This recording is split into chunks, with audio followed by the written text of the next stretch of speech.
Hello, madam नमस्कार. नमस्कार. दीपक केदार बोलतोय, ऑल इंडिया पॅन्थर सेनेचा राष्ट्रीय अध्यक्ष. हां, बस. अनंत बदरच्या अहवालाच्या संदर्भात माहिती पाहिजे होती. त्या अहवाल कुठे उपलब्ध होईल आम्हाला? अहवाल तर शासनाकडेच आहे, म्हणजे मुंबईमध्येच आहे. ते अजून पब्लिक नाहीये. मग या हरकती कशा करायच्या? कशाच्या आधारित? हरकती म्हणून नाही. ते फक्त कडे वर्गीकरणाचे मत काय एवढंच नाही मर्यादितच मग आहे ते. मॅडम, हे किती म्हणजे वेगळं वाटतंय मॅडम हे. मी येतोय 2 दिवसात तुमच्या ऑफिसला. चुकीचं आहे हे. नाही, नाही, तुम्ही तिथं मुंबईला प्रधान सचिव महोदयांना नाही, भेटा. नाही, किती चुकीचं आहे की अहवाल आलाय, त्याच्यानंतर स्वीकारलाय, त्याच्यानंतर समिती नेमली आणि आता प्रश्न विचारला जातोय की अवघड वर्गीकरण हवंय की नको याच्यावर हरकती द्या. शासनाचा खर्च झाला त्या समितीवर, त्याला कार्यालय दिलं. हे सगळं आधीच समाजाचं मन घ्यायचं ना.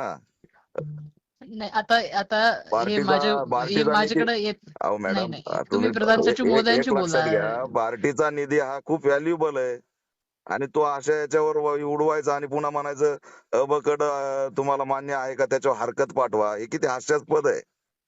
हम्म. हे सगळं अनंत बदरची कमिटी नेमण्याच्या आधी जर झालं असतं तर हा सगळा पार्टीचा खर्च बी झाला नसता ना. नाही. ठीक, ठीक. चुकीचं आहे मॅडम, हे निषेधार्ह. मी येतोय परवा आपल्याकडे ताकदीने.